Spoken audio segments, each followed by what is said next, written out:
โมตัสมิสังฆังปัตตยิปรม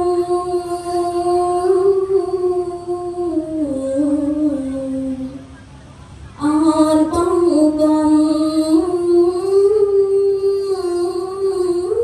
อารตมิ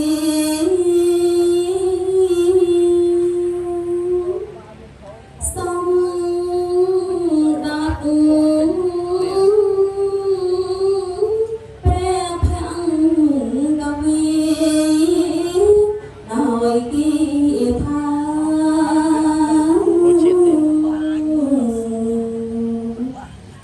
យ៉ាងនេះឯង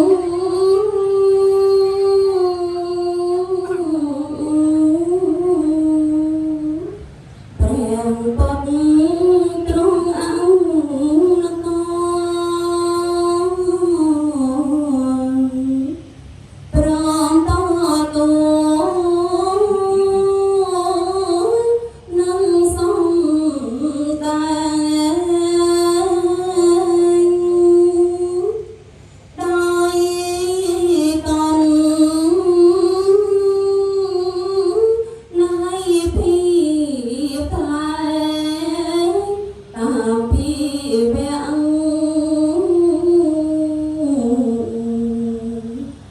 គុណកាំងរណា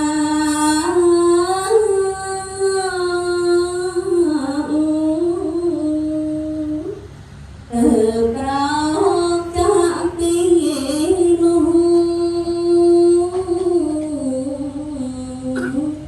ភក្ត្រាឈ្មោះ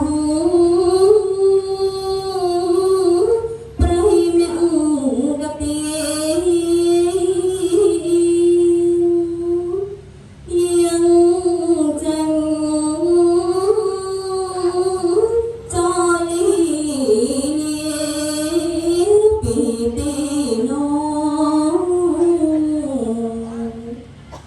ដោយព្រះបាទញ៉ាំសត្វចោលពុតទីចាំង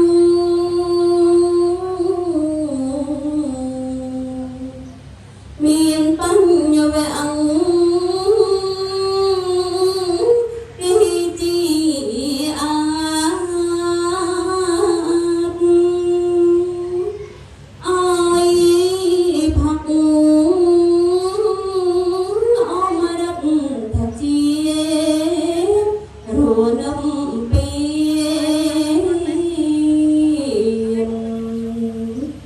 តាមធម្មតា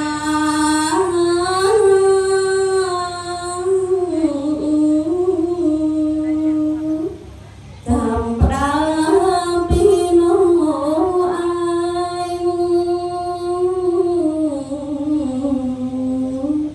ទ្រង់សំដែ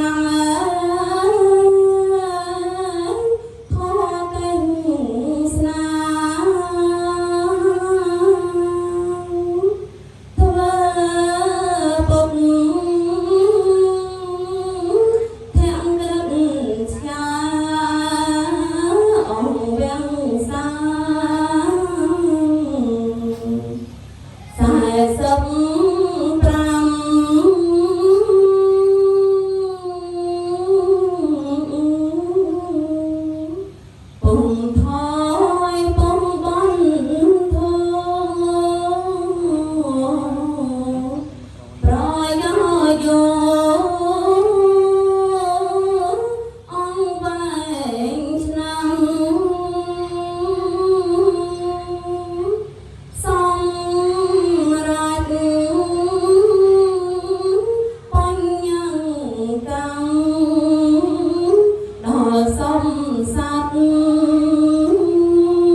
គេនេះហ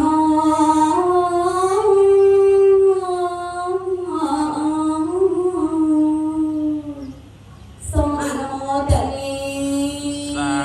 សូមលោកតាលោកយាយក្រុមក្រាបស្ដាប់នៅធម៌ទេសនាសូម